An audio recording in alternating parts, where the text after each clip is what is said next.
Positive thought channel में आपका स्वागत। आज हम डिस्कस करने वाले हैं घटना चक्र का पूर्वावलोकन, जो भारतीय राज्य व्यवस्था का शासन है।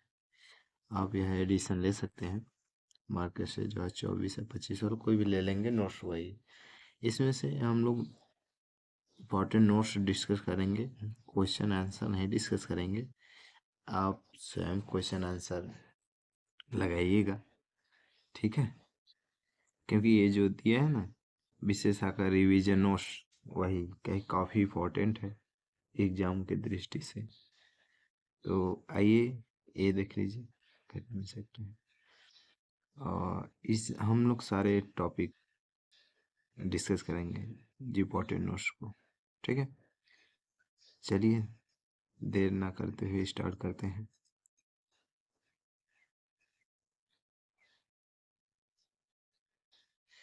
हम लोग इस टॉपिक संविधान सभा और संविधान का निर्माण प्रक्रिया, यह दूसरा टॉपिक है। पहला टॉपिक ज़्यादा इम्पोर्टेंट नहीं है, इसलिए मैं दूसरा टॉपिक का नोट्स डिस्कस करने जा रहे हैं हम लोग, ठीक है? चलिए स्टार्ट करते हैं। भारत की ओर से संविधान सभा का सर्वप्रथम मांग, भारत की ओर से देखिए, हाँ, भारत की ओर से संविधान सभा का सर्वप्रथम मांग मई 1924 में रांची स्वराज पार्टी ने की थी। किसने की थी? स्वराज पार्टी ने। अब जैसे क्वेश्चन पूछ सकता है कि कब की थी? मई 1934 में स्वराज पार्टी ने, ठीक है? वर्ष 1934 में ही भारत के संविधान का गठन का विचार एम.एन. राय ने दिया था। स्वराज पार्टी के गठन का विचार एम.एन. राय ने दिया था। भारतीय राष्ट्रीय कांग्रेस के स्तर पर पहली बार स्वराज पार्टी के बाद पटना में मई 1934 में संविधान निर्माण के लिए आधिकारिक रूप से संविधान सभा की मांग की गई, ठीक है? जिसकी पुष्टि कांग्रेस के 1936 के फैजपुर अधिवेशन में की गई। किस अधिवेशन में की गई? 1936 के फैजपुर अधिवेशन में, ठीक है? अगर आगे बात करें तो यह निर्वाचित संविधान सभा द्वारा भारत के संविधान निर्माण करने का प्रस्ताव सर्वप्रथम 1942 में क्रिप्स मिशन द्वारा किया गया।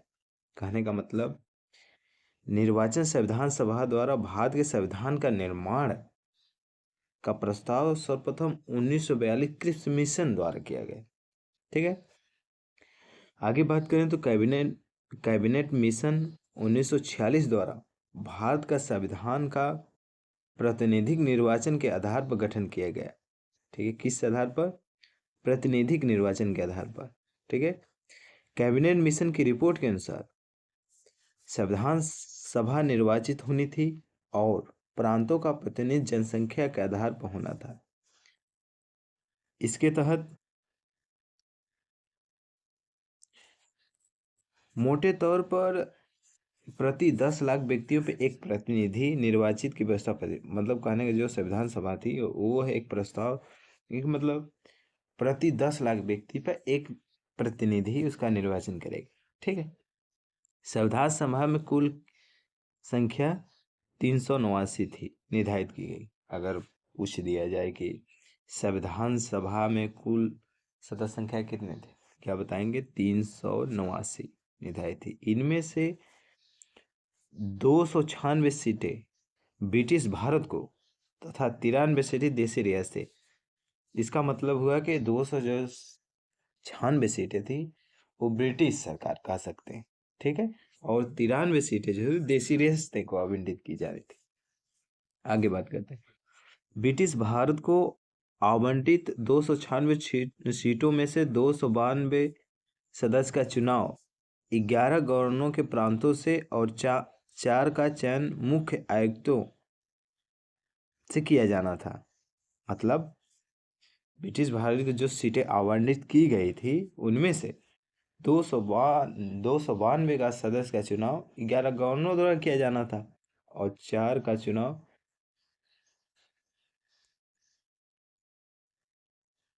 किया जाना था। देशी रियासतों का प्रतिनिधियों का चयन रियासतों का प्रमुखों द्वारा किया जाना था। संविधान सभा के लिए चुनाव जुलाई अगस्त 1946 में संपन्न हुए। ठीक। 1996 सीटें 296 सीटें के आवंटित में से कांग्रेस को 208, मुस्लिम लीग को 273, छोटे समूह में स्वतंत्र सदस्यों को 15 सीटें मिली। देशी रियासतों ने प्रारंभ में संविधान सभा में भाग नहीं लिया। देशी रियासतें ने संविधान सभा में भाग नहीं लिया और 28 अप्रैल 1947 को प्रारंभ संविधान सभा के तृतीय अधिवेशन इसमें भारतीय देशी रियासतों के प्रतिनिधि क्रमिक रूप से शामिल होना संविधान सभा मुख्यतः अप्रत्यक्ष निर्वाचन का परिणाम था। अगर देखा जाए तो संविधान सभा अप्रत्यक्ष निर्वाचन का परिणाम। प्रांतों की विधानसभा का उपयोग निर्वाचन मंडल के रूप में किया गया। यह निर्वाचन वैक्स मताधिकार के आधार पर नहीं थी। मतलब निर्वाचन वैक्स मताधिकार पर नहीं था, आधारित नहीं था। 1935 अधिनियम के अनुसार मताधिकार कर शिक्षा व संपत्ति के आधार पर सीमित था। 19 नवंबर 1946 को वायसराय ने निर्वाचित प्रतिनिधियों को आमंत्रित किया कि वे 9 दिसंबर 1946 को संविधान सभा की पहली बैठक में उपस्थित हो।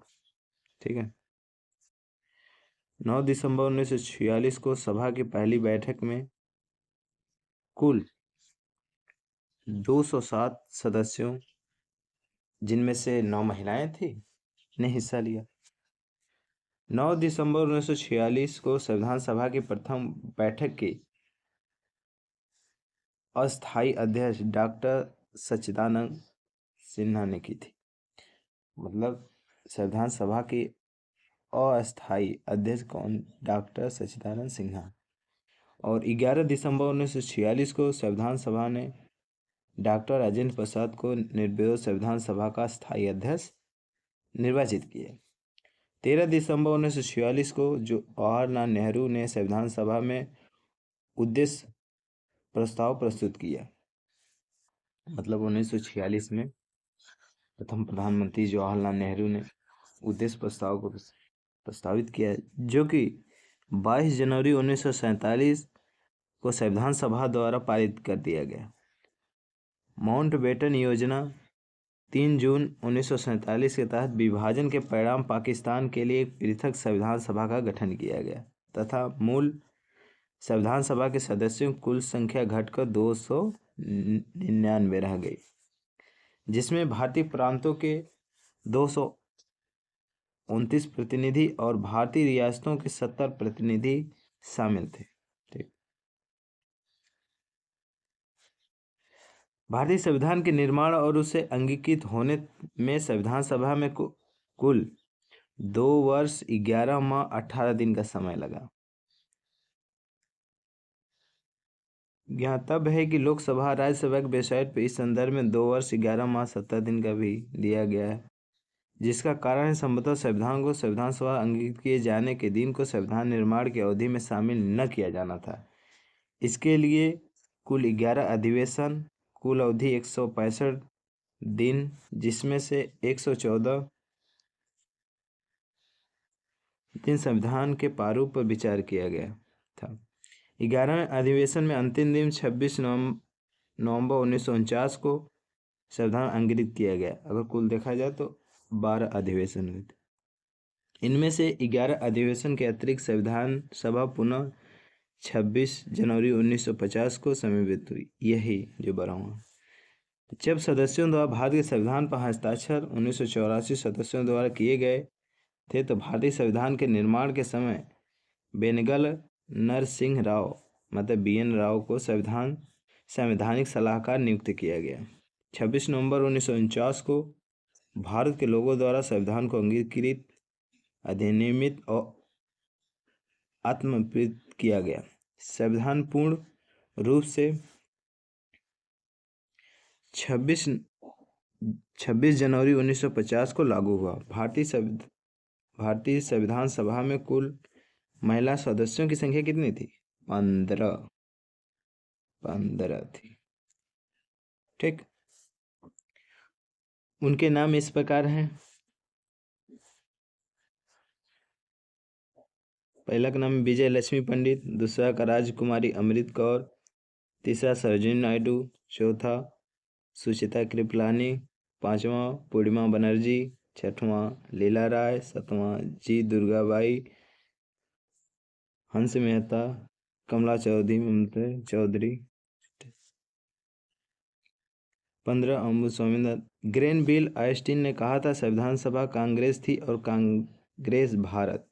2 दिसंबर 1946 को अंतिम सरकार का गठन किया गया। इसमें से मुस्लिम लीग सदस्य शामिल नहीं हुए, हालांकि उनमें शामिल होने के लिए विकल्प खुला रखा गया था। अंततः 26 अक्टूबर 1946 को जब सरकार का पुनर्गठन किया गया तब मुस्लिम लीग के 5 प्रतिनिधियों को कैबिनेट में शामिल किया गया।